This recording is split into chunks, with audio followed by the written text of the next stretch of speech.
Okay, this is chapter 42 of A Good Girl's Guide to Murder. 42. And what did you do? Kara asked. I don't know. I tripped coming down the stairs from econ. I think I sprained it. Pip fake limped over to her. I walked to school this morning. I didn't have my car, she said. Oh crap, and Mom has a late showing. You can get a lift with me and Dad, Kara said, slipping her arm under Pip's to help her to her locker. She took the textbook from Pip's hand and placed it on the pile inside. Don't know why you'd willingly choose to walk when you have your own car. I never get to use mine now that Naomi's home. I just feel like walking, Pip said. I don't have Barney as an excuse anymore. Kara gave her a pitying look and closed the locker door. Come on then, she said. Let's hobble out to the parking lot. Lucky for you, I'm Muscles McGee. I did 9 whole push-ups yesterday. 9 whole ones? Pip smiled. I know. Play your cards right and you might win a ticket to the gun show. She flexed and growled.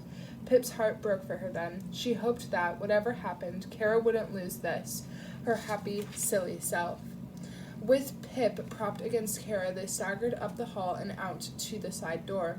The cold wind bit her nose and she narrowed her eyes against it. They made their way slowly around the back of the school and toward the teacher's lot, Kara filling the journey with details of the Halloween movie night. Pip tensed every time she mentioned her dad. Mr. Ward was there already, waiting by his car. There you are, he said, spotting Kara. What happened? Pip sprained her ankle, Kara said, opening the back door. And her mom's working late. Can we give her a ride? Sure, of course. Mr. Ward darted forward to take Pip's arm and help her into the car. His skin touched hers. It took all her strength not to recoil from him. Backpack settled beside her. Pip watched as he climbed into the driver's seat and started the engine. So, what happened, Pip? He asked, waiting for a group of kids to cross the road before pulling out of the parking lot. I'm not sure, she said. I think I just landed on it funny. I'm sure it'll be fine in a couple of days. She pulled out her phone and made sure it was on silent. She'd had it turned off most of the day and the battery was almost full. Mr. Ward batted Kara's hand away when she started flicking through the radio stations. My car, my music, he said. Pip? She jumped and almost dropped the phone. Is your ankle swollen? He asked. She bent forward and reached down to feel it, the phone in her hand. Pretending to knead her ankle, she twisted her wrist and pushed the phone far underneath the back seat. A little bit, she said, straightening up, her face flushed with blood. Not too bad. Okay, that's good, he said, winding through the traffic up Main Street. You should elevate it tonight. Yeah, I will, she said, and caught his eye in the rearview mirror, and then, I've just realized it's a tutoring day. I'm not going to make you late, am I? Where do you have to get to? Oh, don't worry, he said, indicating left, down Pip's road. I've only got to get over to Stamford. It's no bother. Okay. Phew. Kara was asking what was for dinner as Mr. Ward slowed and swung into Pip's driveway. Oh, your mom is home, he said, nodding toward her mom's car as he pulled to a stop. Is she? Pip felt her heartbeat doubling, scared he'd hear it in her voice. Her showing must have been canceled last minute. I should have checked. Sorry. Don't be silly. He turned around. Do you need help to the door? No, she said, quickly grabbing her backpack. No, thank you. I'll be fine. She pushed open the car door and started to shuffle out. Wait, Kara said suddenly. Pip froze. Please say she hadn't seen the phone. Please. Good luck on your app, she said, drawing out the words in an off-key tune. You're going to get it. I just know it. Yes, best of luck, Pip, Mr. Ward smiled. I'd say break a leg, but I think this timing is a little off for that. Pip laughed, so hollowed it almost echoed. Thanks, she said, and thanks for the ride. She pushed the car door shut and limped up to the house, her ears pricked, listening to the rumble of the car as it drove away. She opened her front door and dropped the limp. Hello, her mom called from the kitchen. Do you want anything to eat? No thanks, she said, loitering in the entryway. Robbie's coming over to help me with work. Read over my essay one last time before I submit. Her mom gave her a look. What? Don't you think I don't know my own daughter, she said, washing mushrooms in the colander. She only works alone and has a reputation for making other kids cry in group projects. Working, sure. She gave her the look again. Keep your door open and submit it already. The deadline is at midnight. Geez, I will. She had time. She still had time. Just as she was starting up the stairs, a Robbie-shaped blur knocked at the front door. Pip let him in, and he called hello to her mom as he followed her upstairs to her room. "Door open," Pip said awkwardly when Robbie went to close it. "Got it. All good with the phone?" he said. She sat cross-legged on her bed, and Robbie pulled the desk chair over to sit in front of her. "Yep, it's under the back seat." "Okay." He unlocked his phone and opened the Find My Friends app. Pip listened in closer, and heads almost touching, they stared down at the map on the screen. Pip's little orange avatar was parked outside the Ward's house on Hillside. Robbie clicked refresh, but it didn't move. "He hasn't left yet," Pip said. Shuffled footsteps moved along the hallway, and Pip looked up to see Josh standing in her doorway. "Pippo," he said, fiddling with his springy hair. "Can Robbie come down and play FIFA with me?" Robbie and Pip looked at each other. Not now, Josh," she said. "We're a little busy."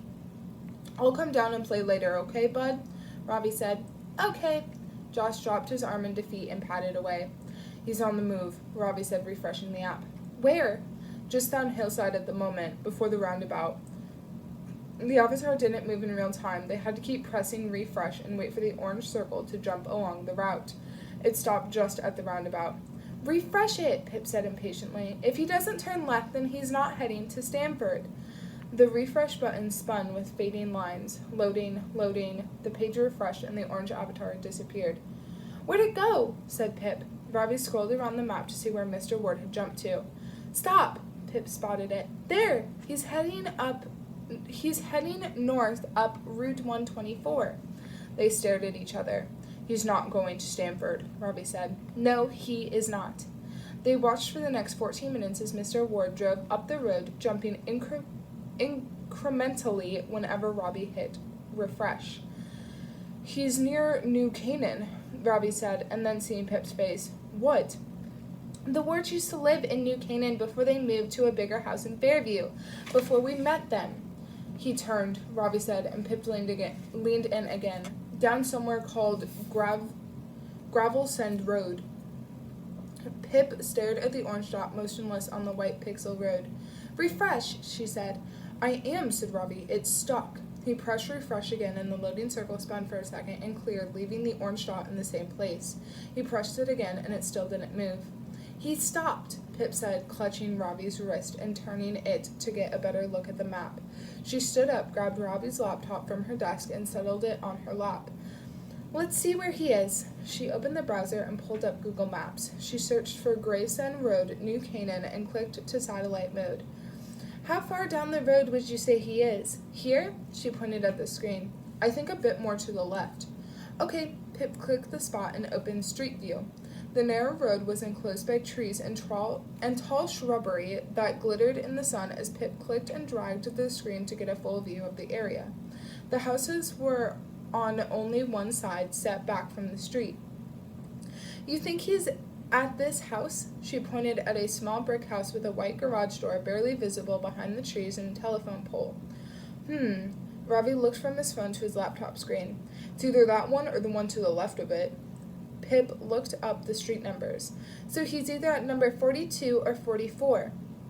"Is that where they used to live?" Robbie asked. Pip shrugged. She didn't know. "Could you find out from Kara?" "Yeah," she said. "I'm seeing her tomorrow." Her stomach churned. "She's my best friend, and this is going to destroy her. It's going to destroy everything." Robbie slipped his hand into hers. It was warm, and she felt steadier, holding on to him. "It's nearly over, Pip," he said. "It's over now," she said. "We need to go there tonight and see what Elliot's hiding. Andy could be alive in there." "That's just a guess." "This whole thing has been a guess." She took her hand away so she could hold her aching head. "I need this to be over." "I know," Robbie said gently. "We are going to end this, but not tonight. Tomorrow. You find out from Kara which address he's going to, if it is their old house. And then tomorrow night we can go there when Elliot's not there and see what he's up to. Or we call the police with an anonymous tip and send them to that address. Okay? But not now, Pip. You can't upend your whole life tonight. I won't let you. I won't let you throw away Columbia for this. Right now you're going to edit your essay, check it over, and submit that application before midnight. Okay?" "But—" "No but, Sarge." He stared at her, his eyes suddenly sharp. "Mr. Ward is not ruining your life as well, okay?" Okay, she said quietly, remembering then that Mr. Ward was an inexorable part of her application, too. He'd written one of her college recommendation letters. Good, Robbie said, pulling her off the bed and into her chair, wheeling her over to the desk and setting the laptop up in front of her. You are going to forget about Andy Bell and Sal for the next 6 hours. That's in order. He traced his fingers across her chin for just a second. Pip looked up at him, at his kind eyes and his serious face, and she didn't know what to say, didn't know what to feel.